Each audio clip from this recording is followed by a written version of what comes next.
After 13 misses, the general slammed his fist on the table. His voice cut through the tension in the training yard like steel. "Is there a shooter here?" Every soldier froze. Eyes darted across the range, searching for the source of a shot that had not landed. The wind carried the sharp scent of gunpowder and the low hum of distant machinery. No one moved. No one spoke. Except for her. Asterisk, what city are you watching from today? If this story resonated with you, hit subscribe for more real stories about extraordinary people. Her name was Lieutenant Mara Kovac. She had been transferred to this elite sniper unit only months earlier. Small, unassuming, quiet. Her uniform bore no insignia that would draw attention, and she preferred it that way. Every day, she trained in silence, letting her actions speak where words could not. Today, however, silence would not be enough. The range stretched for 4,000 meters, a distance that turned even the most confident shooters pale with doubt. Mara adjusted her scope, her hands steady, her breathing controlled. Every other soldier had taken their shot, their rifles trembling, the wind and distance mocking their aim. She could feel the scrutiny of the entire unit pressing against her back, a weight almost physical. They had laughed at her when she first arrived. "She will never make it here," one of the veterans had muttered. Too small, too quiet, too fragile. Mara had smiled politely, said nothing, and let her focus sharpen. Mockery had become fuel. Each failed attempt on the range by her peers only tightened the coil of her determination. The general barked orders, impatience growing with each missed target. "We have trained marksmen in this unit," he said, his voice rising. "Yet not one of you can hit a target at 4,000 meters. The soldiers shifted nervously. Pride and embarrassment tangled in the air like static electricity. Mara did not move. She was already calculating. The wind speed, the angle of the shot, the trajectory, and the subtle sway of her rifle. She had memorized every pattern, every nuance of the environment, and she knew exactly what to do. Her heart did not race.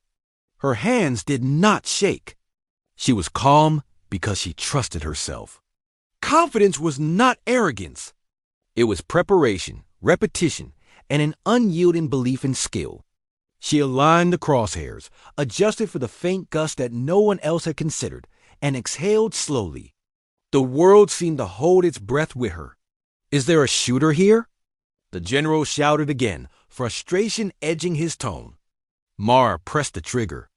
The rifle discharged, sending a bullet hurtling across the 4-kilometer stretch earth and air. Time seemed to stretch, every second taut with expectation. When the bullet hit, the target split cleanly in the center. The silence that followed was profound. The general's jaw tightened. Soldiers froze in disbelief. A ripple of shock moved through the unit. Her peers who had doubted her could not find words. The general stepped forward, studying her without blinking. His eyes, usually sharp with command, softened with respect. "Lieutenant Kovac," he said finally, his voice quiet but firm, "that was perfect." The praise was not exaggerated. It was earned through relentless focus, patience, and an unwavering commitment to mastery. It was a turning point.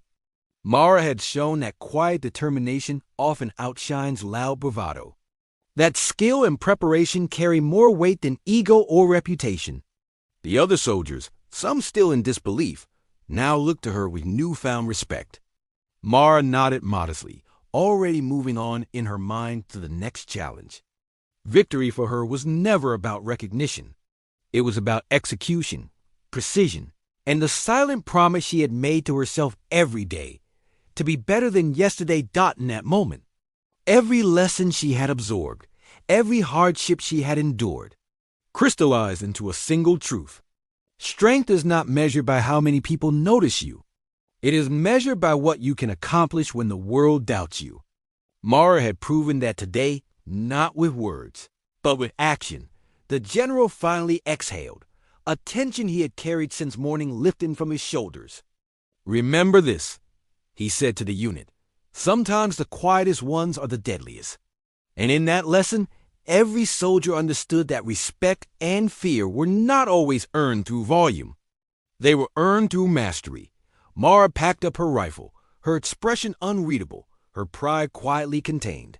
She walked away from the range, knowing she had not just hit a target. She had shattered every expectation. The battlefield of judgment and doubt had been hers to conquer, and she had done it silently, flawlessly, and decisively. What did this story make you feel? Where are you watching from? Subscribe to Soul Relief Stories for more real stories that heal the heart.